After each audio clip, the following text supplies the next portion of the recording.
Hi everybody, I'm June and welcome back to another episode of the Senior Fireside Chats. Today I'm joined once again by the lovely Vivian. Would you like to introduce yourself? I'm Vivian Conrad. I'm a grandmother who lives in Texas. Yeah, and I've had a lot of life experience, so Yeah. That's my qualification. Okay, so today's episode I feel is sort of an important one for not only people my age, but everyone out there.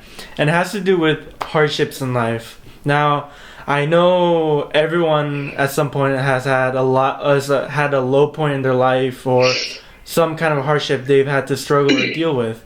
And I feel people such as Vivian and people with a lot more life experiences than people my age feel they have a lot more authority and wisdom on how to deal with this. So I wanted to bring her on to share these tips and advice and just what to do, and I feel they could help a lot of people. So please take it away. Okay. I think the advantage that those of us who've lived a long, long time have over younger people is that we have a different perspective when something really difficult comes along.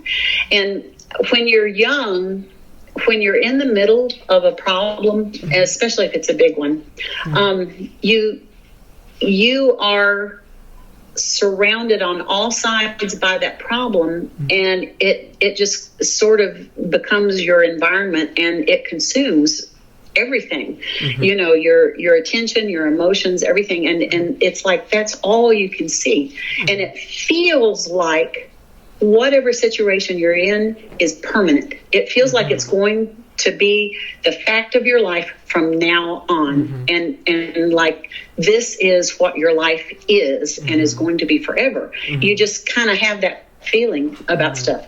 And what a lot of young people don't realize is that whatever situation you're in, at some point is going to come to an end. Even if it's, you know, consuming your whole life right now, at some point there's going to come a time when you're going to be looking back on it as a finished episode in your life, and it's going to become part of your history instead of part of your present. And it's really hard for young people to keep that perspective in mind when they're going through something really hard. Right. Let me give you an example from my own experience.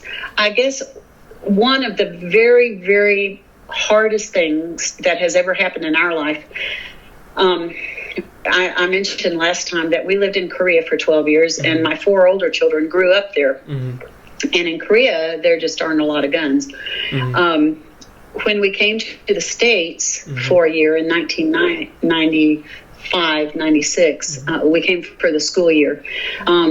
My son was 16. My first son was 16 at that time, and he was at a friend's house, and he saw a rifle that somebody had forgotten. They left out. It was propped up against a door, and he thought it was a BB gun because all he had ever shot was a BB gun. And he picked it up, and it was a .22 rifle with a hairpin trigger. Wow. And as he was looking at it in his hands, it went off, and it hit his friend and killed her. And so that was horrible in itself. A couple of months later, her family sued us, of course, which, you know, is not surprising. But the suit went on for 6 years before it was finally resolved. And so when we were in the middle of that, I mean, the horrible guilt, the grief, just everything about that situation was so difficult and so horrible. And it just seemed like we were in a place that we were in a dark hole that we were never going to be able to climb out of. And if I had been a teenager at that point, I don't know what I would have done. I mean, I think I would have been tempted to give in to just despair, you know, and I think it would have been overwhelming. But I kept, as we worked through that, and I have to say, for me personally, my personal faith played a huge role in helping me get through that time. And everybody has different ways that they get through things. But one thing that I had to keep in mind was this situation, as horrible as it is not going to last forever. And at some point, the day will come when we'll be looking back on it and it will be done. It will be finished. You know, the grief lingers, the regret lingers. You know, you think, there's so many things that we could have done differently, you know, and if any one factor had been changed, it would never have happened, that kind of thing. But in order to help myself move forward, I kept looking forward. Instead of focusing on where I was right now, I kept looking forward. And I every day, that's another thing. I took each day as it came. Instead of taking the whole situation as one complete whole, I just took each day at a time. Wow. And when I got up, it's like, okay, I'm going to get through this day. And that's all I'm going to deal with. I'm not going to think about the past 3 weeks. I'm not going to dwell on the funeral. I'm not going to dwell on the grief of the parents. You know, I'm not going to dwell on my own grief, on my own guilt. I'm just going to try to get through today in a way that will move me forward. And so I think when you're older, that's easier for you to do because you've had so many disappointments in your life that you've lived through. You've had so many people let you down that you lived through. You've lived through so much up to that point that you realize nothing is permanent. You know, unfortunately, some good things don't last forever, but neither do the bad things. And everything comes to an end at some point.